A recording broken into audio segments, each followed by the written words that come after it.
Hi, welcome back to the last of the really great Whangdoodles. Today I'm going to be reading Chapter 5 of Part 2.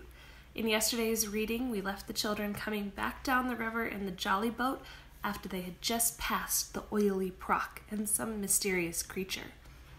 Hope you enjoy. Chapter 5. The journey home was uneventful. The professor kept looking around as if expecting an attack, but nothing happened. He remained very puzzled. All too soon, the children found themselves back on the path by the river. "Can we come here tomorrow again, Professor?" asked Tom. "Can we go on the jolly boat again?" "No, Tom. The purpose of each visit is to get closer to the Whangdoodle. We must press on to other things tomorrow, but we'll come back to the jolly boat another day, I promise you." As they came out of the tunnel and into the garden, Lindy tugged at the professor's sleeve.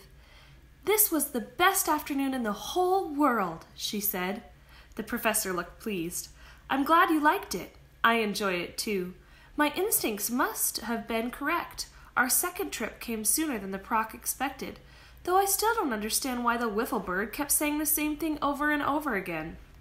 Well, I'll say goodbye now, and we'll see you all tomorrow after breakfast, if that's convenient." The children were very happy and relaxed as they walked home.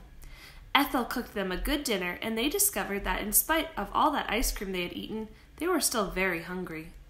Later, even the boys were willing to retire early. They wanted to be in the quiet of their own rooms to reflect on the wonders they had seen in Whangdoodle Land that afternoon. Lindy changed into her pajamas, brushed her teeth, pulled her curtains closed, and was just about to turn down her coverlet when, to her surprise, she saw, neatly folded on her pillow, a bright and cheerful-looking piece of material. Her heart leaped as she recognized the Scrappy Cap. She ran to find the boys. "Look," she said. "Look, what's in my room." "But I thought you gave it back to the professor," asked Tom. "I thought I did too," replied Lindy.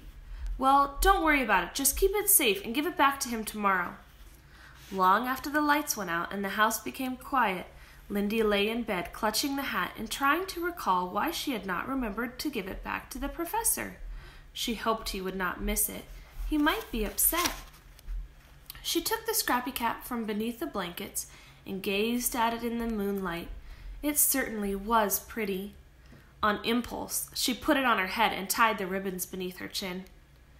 Lindy's curtains seemed to be moving slightly in the breeze coming through the open window. The flowers on them looked just like the flowers in Whangdoodle Land. Lindy wished the curtains would stop moving because she felt a little dizzy. She blinked several times and, looking more closely at them, saw with growing excitement that it was only the flowers that were moving and not the curtains at all. She watched them swaying in their long stalks. Far out in the field, something like a plume was moving slowly backwards and forwards and coming towards her. Fascinated, Lindy watched as it came nearer and nearer. Suddenly, she realized it was not a plume at all. It was a tail.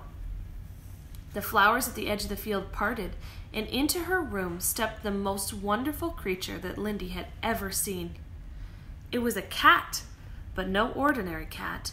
This one was as soft as a Persian kitten, yet as big and powerful as a mountain lion. He was silver and gray, with large velvet-like ears and glowing amber eyes. His paws were enormous, with great pads that pushed into Lindy's rug, kneading it gently. His back legs were much higher than his front legs, and all four of them were so profusely covered with shining, silky fur that he looked as if he were wearing soft pantaloons. This wild creature looked around slowly, and seeing Lindy sitting up in the bed, blinked and twitched his tail in surprise. "Oh, goodness!" he hissed, his voice both deep and sabiant. "I'm so sorry to interrupt. I seem to have lost my way." "That's all right," said Lindy faintly. "Won't you please tell me who you are?" "I'm the high-behind Splinter Cat." He moved around Lindy's bed, his tail trailing over the brass railing. "No need to tell me who you are. I can tell at a glance that you are Miss Lindy." "How do you know?" she asked in surprise. "I heard the Proc speak of you." The animal bunched himself up and sprang very gently onto her bed. "He was talking about you just the other day." He stretched. "That fellow's a bully, I must say. I said to myself, if I ever meet that charming girl, I'm going to apologize for his rude behavior." The hide-behind Splinter Cat suddenly rolled over on his back like a playful kitten. Lindy found his head in her lap, and the amber eyes were gazing up at her.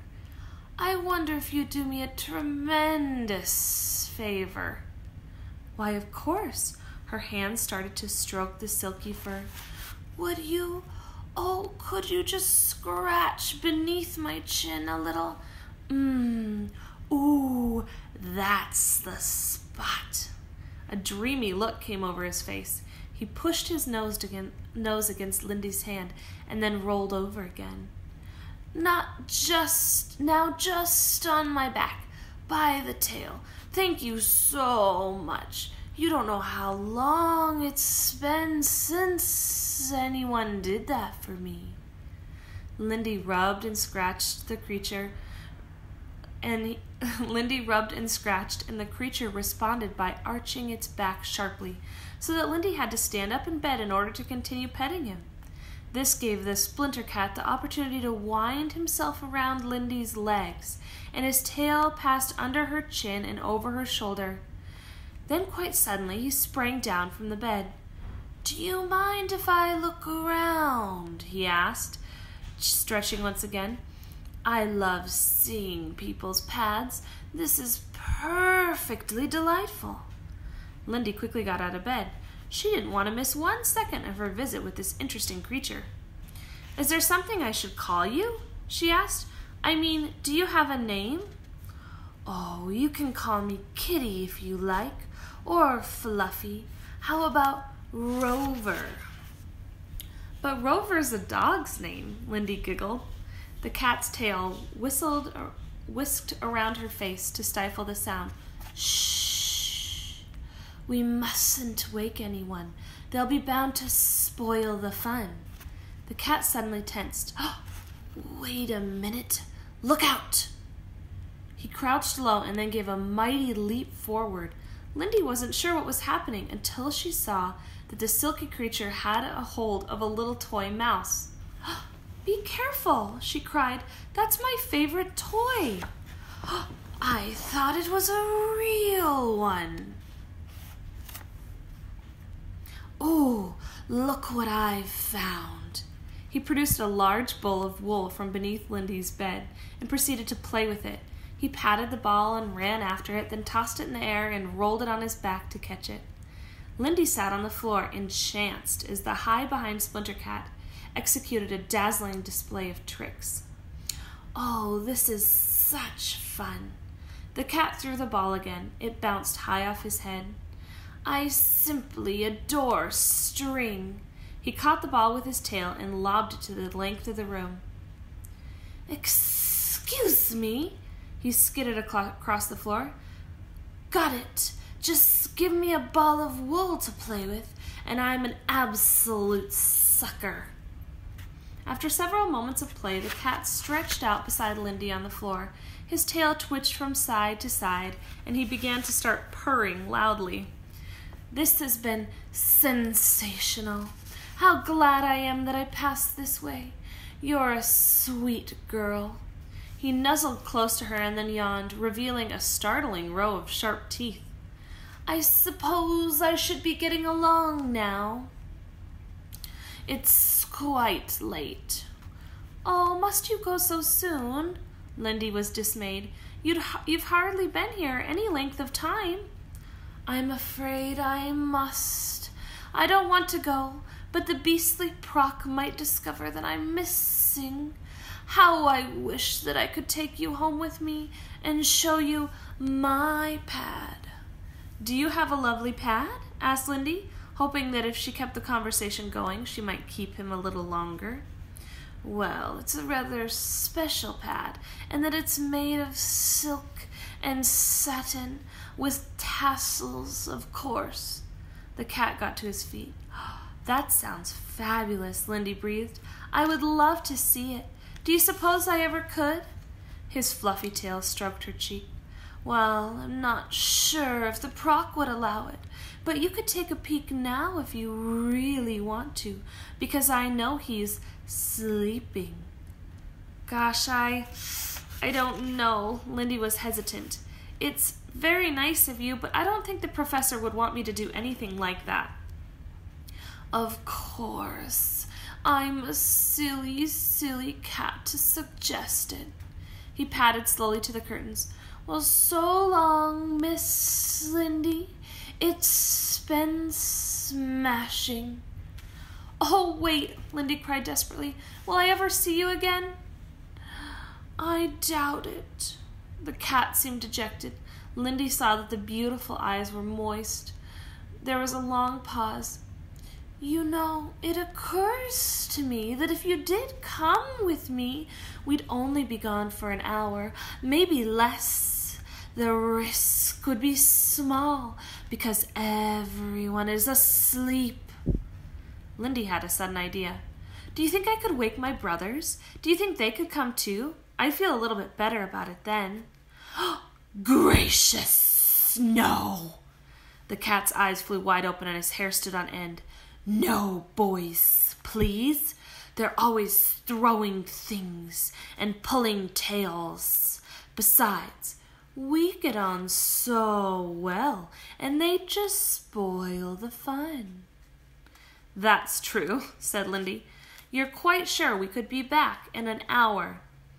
By my 8 lives, I swear it. I thought cats had 9 lives, Lindy giggled. She ran to the closet to get some warm clothes. The high-behind Splinter Cat examined one long, razor-sharp claw. Well, I'll be truthful.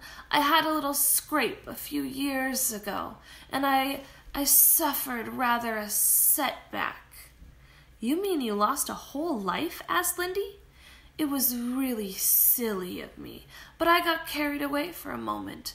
The result was rather messy. Messy? Lindy's voice asked. I'd rather not talk about it if you don't mind. It's bad enough losing a life, but then to have to discuss all the sordid details. He shuddered. That must have been really gross. I can understand why you'd rather forget about it. You're a sweet, sympathetic, sustaining soul. Lindy came out of the closet and the cat straightened unexpectedly. Here I am, she said a trifle nervously. How pretty you look, said the Splinter Cat admiringly. He spun around in sudden pleasure. Hot dog, this is going to be such fun. Placing his tail protectively around her back and chatting all the while, the high-behind Splinter Cat escorted Lindy carefully into the field of waving flowers on the curtains, and without a backward glance, they disappeared into the night.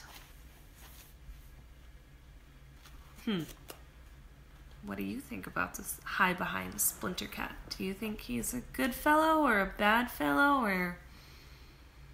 Yeah, what do you think about him? We'll find out more tomorrow. See ya.